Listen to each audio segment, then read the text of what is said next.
हर हर महादेव दोस्तों, कैसे हैं आप सब। आशा करती हूँ आप कुशल मंगल होंगे। आज मैं आप सभी को भगवान शंकर की बड़ी ही अद्भुत कहानी सुनाने जा रही हूँ। भगवान शिव बताते हैं कि असली दुख क्या होता है। एक बार भगवान शिव पृथ्वी लोक पर भ्रमण करने के लिए गए तो उन्होंने एक युवक को देखा। वह युवक ईश्वर को दोष देता जा रहा था। वह अपने जीवन से निराश था, दुखी था। यह सब देखकर भगवान शिव एक महात्मा का रूप धारण करके उस युवक को असली दुख के बारे में ज्ञान देते हैं। तो चलिए इस कहानी के माध्यम से समझते हैं कि असली दुख क्या होता है। अगर आप यह कहानी सुन रहे हैं तो पूरी सुनिएगा। इस कथा को आधा अधूरा छोड़कर जाने की गलती मत करिएगा, क्योंकि इस कथा को सुनने वाले को मन चाहे फल की प्राप्ति होती है। अगर आप सच्चे शिव भक्त हैं तो कृपया इस कहानी को पूरा सुनिएगा। भोलेनाथ का अनादर मत कीजिएगा। कमेंट में ओम नमः शिवाय या फिर हर हर महादेव अवश्य लिखिएगा। सुख और दुख एक ही सिक्के के दो पहलू हैं। सुख और दुख हमारे जीवन में लगातार आते ही रहते हैं और हमें लगता है कि हमारे जीवन में हजारों दुख हैं, हजारों समस्याएं हैं। लेकिन अगर आप वास्तविक तौर पर देखें और अगर आप इस बात को अच्छी तरह से समझें तो आप यह समझ पाएंगे कि हमारे जीवन में केवल एक ही दुख होता है। वो कौन सा दुख है और उस दुख का निवारण क्या है, उस दुख का समाधान क्या है, हम यही जानने की कोशिश करेंगे इस कथा के माध्यम से। एक समय की बात है, एक गांव में एक व्यक्ति रहता था। उसका नाम हरिहर था। वह बड़ा ही आलसी और अपने जीवन से बहुत ही निराश व्यक्ति था। उसका कारण यह था कि उसने अब तक अपने जीवन में कुछ भी हासिल नहीं किया था। वे कुछ भी नहीं करना चाहता था। उसके घर वाले भी इस बात से बहुत परेशान रहते थे। वे चाहते थे कि वह बाहर जाकर कुछ अच्छा काम करे, कोई अच्छी नौकरी करे, लेकिन वह उनकी एक नहीं सुनता था। उसके घर वाले दूसरों का उदाहरण देकर उसे ताने मारते थे, उसे तरह तरह की बातें कहते थे, लेकिन उसे कोई फर्क नहीं पड़ता था। जबकि उसके सारे मित्र कामयाब हो चुके थे। कोई अच्छा व्यापार कर रहा था तो कोई अच्छी नौकरी कर रहा था, जिस कारण जब भी वह लोगों से मिलता तो वे लोग अपनी बढ़ चढ़कर बड़ाई किया करते थे। लेकिन हरिहर कुछ करता नहीं था, जिस कारण जब भी कोई उससे पूछता कि तुम क्या कर रहे हो, वह कुछ करता तो नहीं था। इसलिए वह हमेशा सबसे केवल एक बात कहता था, मैं कोशिश कर रहा हूँ। लेकिन उसकी कोशिशों का कोई भी फल नजर नहीं आ रहा था। देखते ही देखते अब ऐसा समय आ चुका था कि हरिहर सभी से मुंह छुपाने लगा, ताकि उससे कोई यह ना पूछ ले कि तुम क्या करते हो। इसलिए वह कभी किसी के सामने भी नहीं आता था। धीरे धीरे उसका मन दुखी होने लगा। हरिहर अब बहुत निराश रहने लगा, मानो वे इस धरती पर बोझ है। इसलिए वह अपने आप को बहुत अकेला महसूस करता था। एक दिन उसके मन में यह भी विचार उत्पन्न होने लगा कि मेरे हाथों में तो कुछ नहीं है, मैं क्या कर सकता हूँ। वह अकेले बैठकर रोता रहा, भगवान को दोष देता रहा। एक दिन छुपता छुपाता हुआ घर से निकलकर कहीं जा रहा था। तभी उसने रास्ते में देखा कि एक महात्मा लोगों को प्रवचन दे रहे थे। प्रवचन में वे दुख की बातें कर रहे थे। हरिहर अपना मुंह छुपाकर वहीं पर खड़ा हो गया, ताकि उसे कोई देख ना ले, और चुपचाप उन महात्मा जी की बातें सुनने लगा। महात्मा जी अपने सभी प्रवचनों में कह रहे थे कि दुख हमारा सबसे बड़ा साथी है। हमें दुख अपने जीवन के बारे में समझाता है और हमें सही जीने का तरीका सिखाता है। दुख हमारे गुरु की तरह है, जिससे हमें सीखना चाहिए। आप चाहे तो अपने जीवन में अपने दुखों को अपना गुरु बना सकते हैं और चाहे तो उससे सीख सकते हैं, या फिर आप चाहें तो अपने दुखों पर बैठकर रो सकते हैं। लेकिन इससे आपको कोई लाभ नहीं मिलेगा, बल्कि आप दिन प्रतिदिन और कमज़ोर होते जाएंगे, निराश होते जाएंगे। हरिहर छुप छुप कर उन महात्मा जी की बातें सुन रहा था। जैसे ही उपदेश खत्म हुआ, हरिहर उन महात्मा जी के पास पहुंचा और कहने लगा, हे महात्मा जी, आप कुछ देर पहले दुख को गुरु बता रहे थे। आप कह रहे थे कि दुखों से हमें सीखना चाहिए, हमें उन्हें अपना गुरु बनाना चाहिए। लेकिन मैं भी तो अपने दुखों से परेशान हूँ, अपने जीवन से परेशान हूँ। मैंने अब तक जो दुख झेले हैं, मुझे तो कभी ऐसा प्रतीत ही नहीं हुआ कि दुख मुझे कुछ सिखा सकता है। बल्कि मुझे तो हमेशा यह लगता है कि वह मुझे बहुत पीड़ा दे रहा है, तकलीफ़ दे रहा है, और दुख की पीड़ा बहुत ही भयंकर होती है। ऐसा लगता है मानो अब इसके बाद हमारा जीवन समाप्त हो गया है। इसके बाद हमें कुछ नहीं मिलने वाला, यहाँ तक कि हमें मृत्यु भी उसके सामने कम लगने लगती है। जब लोग ताने मारते हैं, जब लोग यह कहते हैं कि तुम क्या कर रहे हो, मन को बहुत ही ठेस पहुँचती है और मैं उनसे कुछ नहीं कह पाता। हरिहर की बात सुनकर महात्मा जी कहते हैं, बेटा, तुम्हें क्या दुख है और तुम दुख के बारे में ऐसी बातें क्यों कर रहे हो? हरिहर ने अपने ऊपर बीती हुई सारी बात में उन महात्मा जी को बताई और कहने लगा, हे महात्मा, क्या आपके पास मेरे दुखों का कोई समाधान है? हरिहर की बातें सुनकर महात्मा जी मुस्कुराए और कहने लगे, बेटा, जब तुम्हारे जीवन में असली दुख आए तो तुम मेरे पास आना, मैं तुम्हारे दुखों का अवश्य ही निवारण करूंगा। और महात्मा जी की बात सुनकर हरिहर अचरज में पड़ गया। उसे यह समझ नहीं आ रहा था कि क्या उसने अब तक जो दुख झेले हैं वे असली दुख नहीं है। उसने जो अब तक पीड़ा झेली है, लोगों के ताने सहे हैं और जो तकलीफें उठाई हैं, क्या वह असली दुख नहीं है? आगे वह मन ही मन अपने आप से कहता रहा कि जब मुझे मेरे अपने नहीं समझ पाए, यह महात्मा जी मुझे क्या ही समझेंगे। इतना सोचकर हरिहर वहां से अपने घर की ओर चला आया। अब हरिहर लोगों के ताने सुनकर बहुत थक चुका था, बहुत निराश हो चुका था, जिस कारण उसने निर्णय लिया कि वह अब कुछ करके दिखाएगा। उसने अपने पिता से थोड़ा सा रुपया लिया और उस रुपये से उसने एक व्यापार शुरू किया।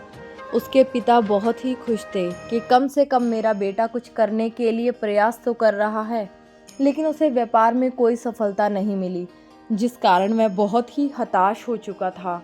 वह बहुत निराश हो चुका था। हरिहर को यह समझ नहीं आ रहा था कि वह क्या करे, किस तरह से अपने व्यापार को आगे बढ़ाए।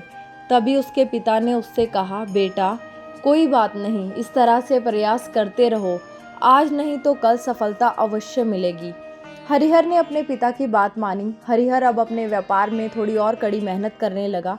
धीरे धीरे उसे सफलता मिलने लगी। फिर उसने रफ्तार पकड़ ली। देखते ही देखते केवल 2 साल के अंदर वह एक बहुत ही बड़ा व्यापारी बन गया। अब उसके पास धन दौलत की कोई कमी नहीं थी। जो लोग हरिहर को पहले नापसंद किया करते थे, वही लोग अब उसे पसंद करते थे, उसकी चिंता करते थे, उसके कार्यों की सराहना करते थे। उसके माता पिता भी अब अपने बेटे से बहुत अधिक प्रसन्न थे, उसकी सफलता से अत्यंत खुश थे। धीरे धीरे हरिहर की मित्रों की संख्या लगातार बढ़ती जा रही थी। हरिहर के कुछ मित्रों ने उसे यह भी सलाह दी कि उसे अपना व्यापार और तेजी से बढ़ाना चाहिए, उसे अपने व्यापार को और फैलाना चाहिए।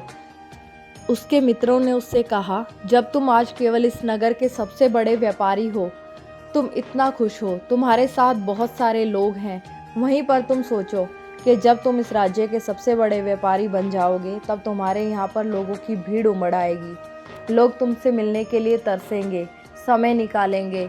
यहाँ तक कि इस राज्य का राजा भी तुमसे मिलना चाहेगा, तुम्हारी तारीफ करेगा। यदि कभी ऐसी ज़रूरत आन पड़ी, वह तुमसे धन भी उधार लेने के लिए अवश्य आएगा।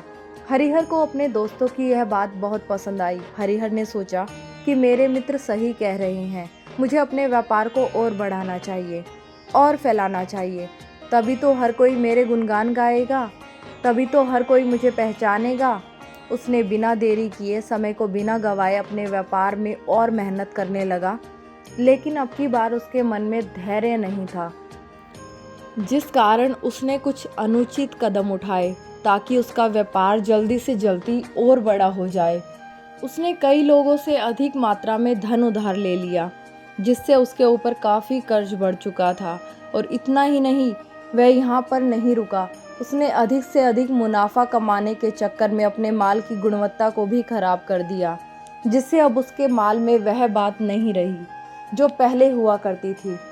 लेकिन वह अपने मित्रों की बात सुनता रहा। जैसा उसका मित्र कहते गए, वह वैसा ही करता गया। यहाँ तक कि उसने अपने व्यापार को और भी तीव्रता से बढ़ाने के लिए अपने दूसरे छोटे मोटे व्यापारियों के खिलाफ षड्यंत्र भी रचना शुरू कर दिया, जिस कारण उसके मन में अब पहले जैसा वह सुकून नहीं था। उसे अब रातों को नींद नहीं आती थी। अब उसके मन में केवल एक ही विचार था कि किस तरह से उसका व्यापार पूरे राज्य में फैल जाए और वह इस राज्य का सबसे बड़ा व्यापारी बन जाए। इसलिए वह दिन रात केवल इसी मेहनत में लगा रहता कि उसका व्यापार जल्दी से जल्दी और बड़ा हो जाए। हरिहर के पास नौकर चाकर सभी सुख सुविधाएं थी, लेकिन उसके बावजूद भी उन चीज़ों का लाभ नहीं उठा पा रहा था, क्योंकि उसका पूरा ध्यान केवल अपने व्यापार की उन्नति की तरफ था। एक दिन हरिहर एक मार्ग से होकर गुजर रहा था। तभी रास्ते में हरिहर को उन महात्मा का आश्रम दिखाई पड़ा। यह देखकर वह उन महात्मा जी के पास गया और उनसे कहने लगा, हे महात्मा जी, आपने कहा था कि जब मेरे जीवन में कोई असली दुख आएगा तब आप मेरी सहायता करेंगे। आज इसलिए मैं यहाँ पर आया हूँ। आज मैं बहुत ही दुखी हूँ। मैं रातों को सो नहीं पाता। मेरे पास सब कुछ होते हुए भी मैं उनका लुत्फ़ नहीं उठा पाता। उसने अपनी सारी बात महात्मा जी को बताई। महात्मा जी ने हरिहर से पूछा, बेटा, जब तुम पहली बार आए थे तब भी तुम बहुत दुखी थे, लेकिन तब तुमने अपने दुख से क्या सीखा? महात्मा जी की बातें सुनकर हरिहर बोला, हे महात्मा जी, जब मैं अपने जीवन में कुछ नहीं कर पा रहा था तब मैंने अपने दुखों से यही सीखा था कि केवल सोचने मात्र से कुछ नहीं होगा, उसके लिए हमें कुछ करना भी पड़ेगा। और केवल कोई कर्म करना ही सफलता नहीं है, उस कर्म को उसके अंजाम तक पहुंचाना हमें सफल बनाता है। फिर चाहे रास्ता कैसा भी हो, फिर चाहे परिस्थितियाँ कैसी भी हो क्यों ना हो, फिर चाहे कितनी भी बाधाएं आए आपके रास्ते में, चाहे ऐसा क्यों ना लगने लगे कि अब हमारे जीवन में कुछ नहीं बचा, हम कुछ नहीं कर सकते, तब भी हौसला बनाए रखना पड़ता है। उम्मीद नहीं छोड़नी चाहिए, अपने कार्य पर डटे रहना चाहिए। यह सोच कर के जब तक मैं अपने कार्य को सफल नहीं कर लेता, जब तक मैं अपने लक्ष्य तक नहीं पहुंच जाता, तब तक मैं इस कार्य को करता रहूँगा। मैं इस कार्य में अवश्य ही सफल होऊंगा, क्योंकि लोग केवल सफल होने को महत्व देते हैं, उनके कर्मों को नहीं। हरिहर की यह सारी बातें सुनकर महात्मा जी कहने लगे, बेटा, जब तुम्हारे जीवन में असली दुख आए तब तुम मेरे पास आना, मैं तुम्हारी समस्या का समाधान अवश्य करूँगा। इतना कहकर महात्मा जी वहाँ से चले गए। हरिहर फिर से उनकी ये बातें सुनकर आश्चर्यचकित हो गए। उसे समझ नहीं आ रहा था कि उसे जो तकलीफ़ें अभी तक झेली हैं, क्या ये असली दुख नहीं है?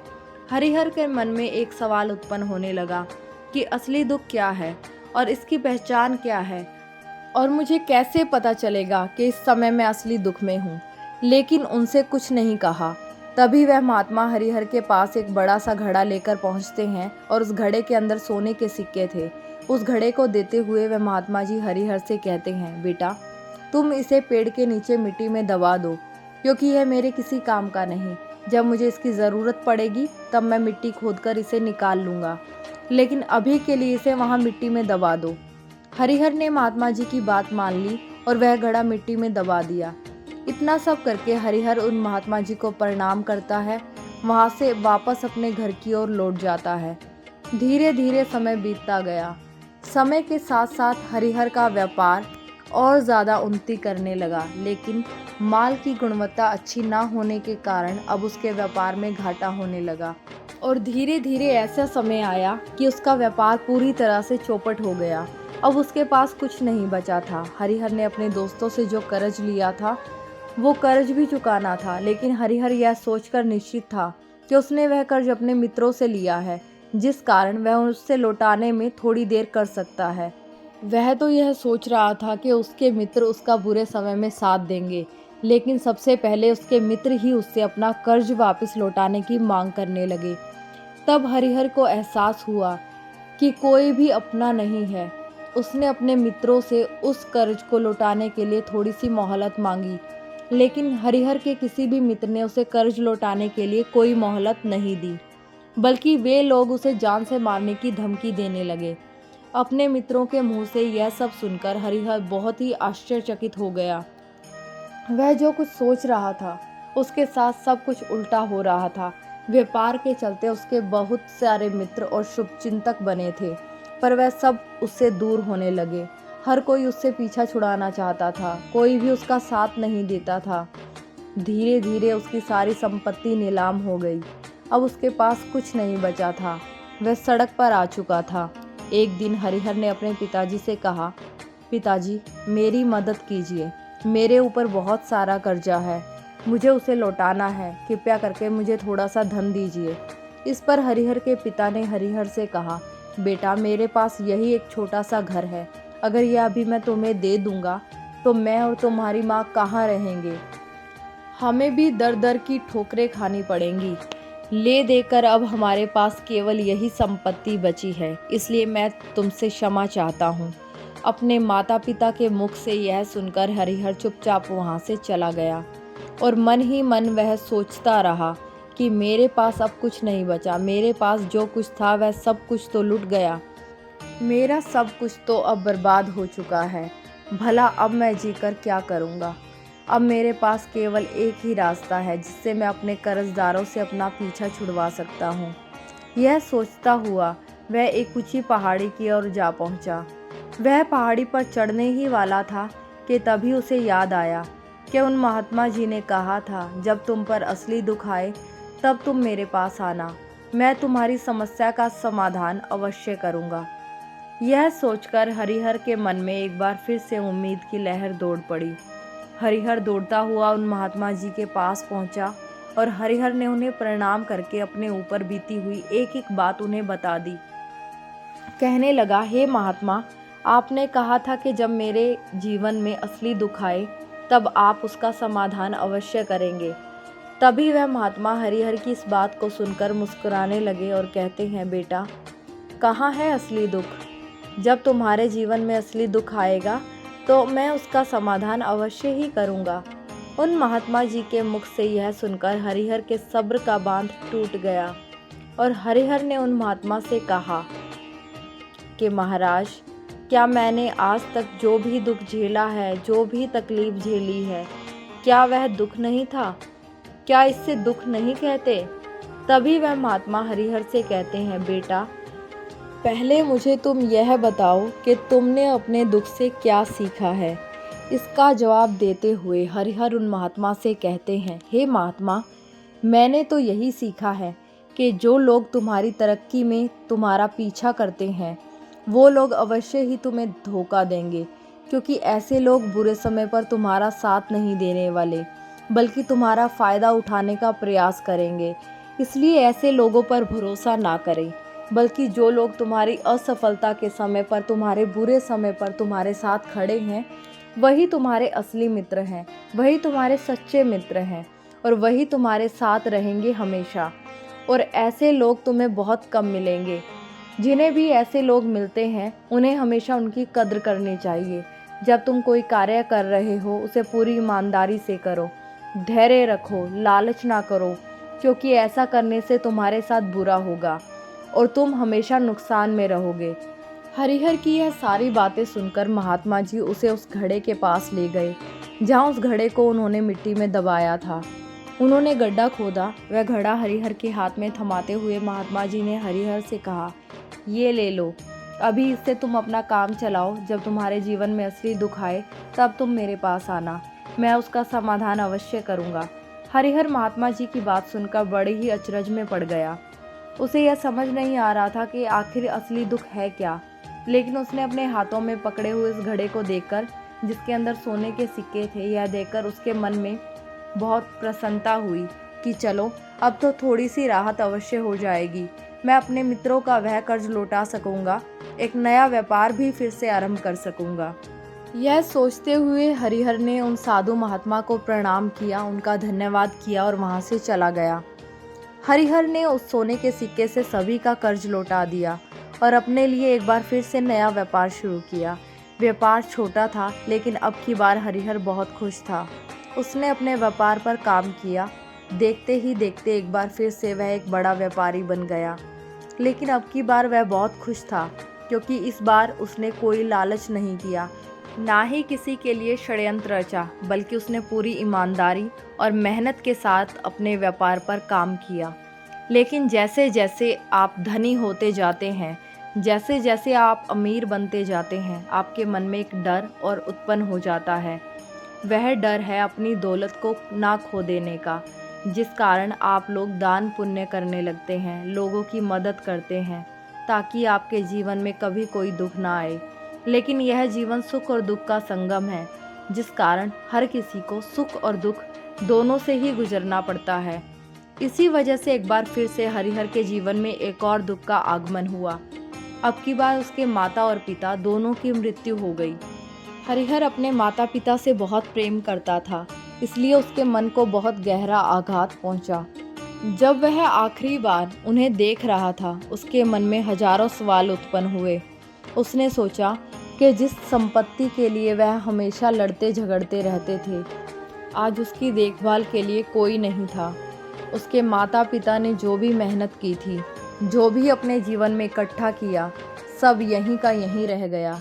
लेकिन अब सब कुछ खत्म हो चुका था। हरिहर का मन अब बहुत बेचैन रहने लगा। उसके मन में हजारों सवाल उत्पन्न होने लगे और वह अपने आप को बहुत अकेला महसूस कर रहा था। उसे बहुत खालीपन महसूस हो रहा था। उसने इधर उधर देखा, लेकिन उसे कुछ समझ नहीं आया। तभी उसे उन महात्मा जी की याद आई। वह तुरंत ही भागा उन महात्मा जी के पास। उसे देखते ही उन महात्मा जी ने हरिहर से पूछा, क्या बात है बेटा, कोई फिर से दुख आ पड़ा है? तभी हरिहर ने कहा, नहीं गुरुदेव, अब तो सब ठीक है, लेकिन आज मेरे माता पिता की मृत्यु हो गई और मैं बहुत ही अकेला महसूस कर रहा हूँ। मैं बहुत ही ज़्यादा दुखी हूँ। महात्मा जी हरिहर से कहते हैं, बेटा, इसमें दुखी होने वाली क्या बात है? यह तो जीवन है। यहाँ पर कोई भी रहने नहीं आया और ना ही कोई रह पाएगा। हम सब एक ना एक दिन मृत्यु को प्राप्त हो जाएंगे और मृत्यु कब आएगी यह किसी को नहीं पता। हो सकता है कि तुम्हारी मृत्यु कल हो जाए। हरिहर ने कहा, मैं तो अभी जवान हूँ, मुझे तो अभी अपनी पूरी ज़िंदगी जीनी है। मैं कुछ करना चाहता हूँ और आप कह रहे हैं कि मैं मृत्यु को प्राप्त हो सकता हूँ। मृत्यु कभी किसी की उम्र देखकर नहीं आती और ना ही किसी को बताकर आती है। सारी बातें सुनकर हरिहर और भी बेचैन हो गया और वह चुपचाप वहाँ से चला गया। उसके मन का वह खालीपन अभी भी वैसे का वैसा था। हरिहर अपने आप को बहुत अकेला महसूस कर रहा था। उसके बाद से उसका मन अपने व्यापार में भी नहीं लगा। जब भी वह कोई कार्य करने लगता तो उसके मन में बहुत सारे प्रश्न उठते कि वह क्या कर रहा है, क्यों कर रहा है, उसने इस कार्य को क्यों किया। उसके मन में अब एक और प्रश्न उत्पन्न होने लगा कि क्या हम केवल इसलिए आते हैं कि इस जीवन को भोगें और एक दिन मृत्यु को प्राप्त हो जाएं? जीवन का असली मतलब क्या है? उसने कई विद्वानों से पूछा, अपनी तरफ से जो मुमकिन हो सकता था खोजबीन की, लेकिन उसे कोई संतोषजनक जवाब नहीं मिल पा रहा था। और जब उसे कोई जवाब नहीं मिला तो उसका दुख और बढ़ गया, जिस कारण उसके मन की बेचैनी और भी बढ़ गई और उसे यह समझ नहीं आ रहा था कि वे क्या करे, कहाँ जाए, किससे पूछे। तभी उसे फिर से उन महात्मा जी की याद आई। हरिहर फिर से उस महात्मा जी के पास पहुंचा। उसने अपने मन की सारी बातें उस महात्मा जी को बताई। महात्मा जी हरिहर से कहते हैं, बेटा, आज पहली बार तुम्हारे जीवन में असली दुख उत्पन्न हुआ है, जिसे हम दुख कह सकते हैं, जो दुख कहलाने लायक है। हमें पता ही नहीं कि हम क्या कर रहे हैं, कहाँ जा रहे हैं, क्यों जा रहे हैं, वह कौन है, क्या है, क्यों है, हम क्या करना चाहते हैं। तभी हरिहर उन महात्मा जी से कहता है, हे महात्मा जी, आप मेरे इस दुख का निवारण कीजिए। महात्मा जी हरिहर से कहते हैं, हम सबके अंदर क्रोध, लालच, लोभ जैसी कई वासनाएं हमारे अंदर घर करके बैठ जाती हैं, जिस कारण हम अपने जीवन को टुकड़ों में जीने लगते हैं और हमारी चेतना कभी एक नहीं हो पाती। हम कभी एक जगह सोच नहीं पाते, समझ नहीं पाते। हमारी ऊर्जा शक्ति भी पूरी तरह से छिन्न भिन्न हो जाती है। और आजकल के इस दौर में हमारे पास तो इतना भी समय नहीं है कि हम एक पल निकाल करके एक पल के लिए मुड़कर अपने आप को देख सकें, अपने आप को समझ सकें, वास्तविकता क्या है। कोई यहाँ पर अपने जीवन भर केवल दुख दुख दुख कहकर चिल्लाता रहता है, उसका समाधान निकालने का हर मुमकिन प्रयास करता है, लेकिन जिसे हम दुख समझते हैं वह तो दुख है ही नहीं। इसका समाधान आपको कहाँ से मिलेगा? यह तो परिस्थितियाँ हैं जिसके कारण अपने आप को दुखी समझते हैं, अपने आप को तकलीफ़ में समझते हैं। जैसे ही हम एक परिस्थिति से निकलते हैं, हम किसी दूसरी परिस्थिति में फंस जाते हैं, जिस प्रकार पहली समस्या का सामना करते हैं उसी प्रकार हम दूसरी समस्या का भी सामना करते हैं। और जब हम इन परिस्थितियों से हार मान लेते हैं, जब हमें लगता है कि हमारे सामने कोई रास्ता नहीं बचा, तब हमारे सामने हमें केवल एक ही रास्ता नज़र आता है, वह है मृत्यु का रास्ता। लेकिन यह कोई समाधान नहीं है, यह कोई रास्ता नहीं है। इसलिए यदि आप सचमुच अपनी समस्याओं का समाधान चाहते हो, अपने आप को इकट्ठा करना चाहते हो, अपनी ऊर्जाओं को इकट्ठा करना चाहते हो, अपने आप पर ध्यान लगाओ। मृत्यु से पहले अपने आप को पहचानो, अपने आप को जानो, अपने आप को बिखरने मत दो। तभी हरिहर उन महात्मा जी से कहता है, हे गुरुदेव, क्या फिर हमें इस जीवन को नहीं जीना चाहिए? क्या हमें अपनी इच्छाओं को पूरा नहीं करना चाहिए? महात्मा जी हरिहर से कहते हैं, बेटा, हमें किसी से लगाव नहीं रखना चाहिए, हमें अपनी इच्छाओं को मार देना चाहिए, हमें ज़्यादा संपत्ति इकट्ठा नहीं करनी चाहिए, क्योंकि हम मनुष्य की इच्छाएं, कामनाएं ऐसी होती हैं जैसे मानव की एक पर्वत से गिरता हुआ झरना, जिस पर किसी का नियंत्रण नहीं है सिवाय देखते रहने के और परेशान होने के। लेकिन जब तुम अपने ऊपर ध्यान देने लगते हो, तब तुम अपने आप को पहचान जाते हो, समझ जाते हो, तब तुम इस पर नियंत्रण पा सकते हो, तब इच्छाएं भी तुम्हारे बस में आ जाती हैं। यदि तुम चाहो तो उन इच्छाओं की पूर्ति अवश्य कर सकते हो। महात्मा जी की यह सभी बातें सुनकर हरिहर जी ने महात्मा जी से कहा, हे गुरुदेव, आपका बहुत बहुत धन्यवाद। आपने मेरी सबसे बड़ी समस्या का समाधान आज कर दिया। मैं आज से अपने आप को एकाग्रित करूँगा।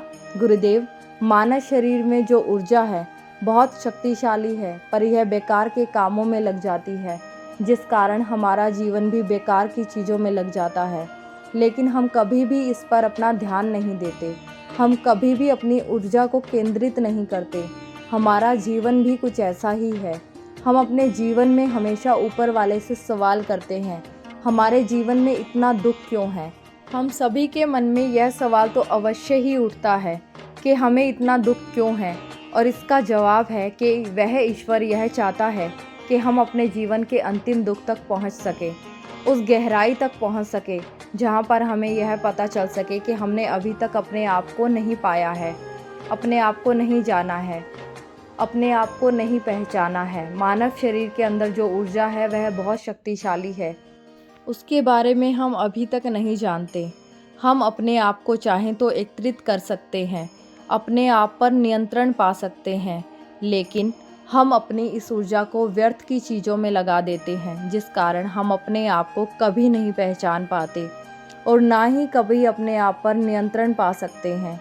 लेकिन यदि आप अपने आप को जानना चाहते हैं, अपने आप को पहचानना चाहते हैं, तो पहले आपको खुद को एकत्रित करना होगा, अर्थात ध्यान लगाना होगा। ध्यान से ही आप अपनी उन समस्याओं का समाधान निकाल सकते हो। तभी आप अपने आप को पहचान सकते हो, जान सकते हो, अपने जीवन के हर दुखों का समाधान कर सकते हो। तो मेरे प्यारे शिव भक्तों, इस वीडियो के माध्यम से असली दुख क्या है, इस बारे में आप तक ये बातें पहुंचाने की छोटी सी ये हमारी कोशिश थी। आशा करती हूँ वीडियो में दी गई जानकारी आपको पसंद आई होगी। यदि यह वीडियो आपको पसंद आई है तो कृपया इसे लाइक करें। फिर से मिलते हैं एक नई धार्मिक कहानी के साथ। तब तक के लिए हर हर महादेव।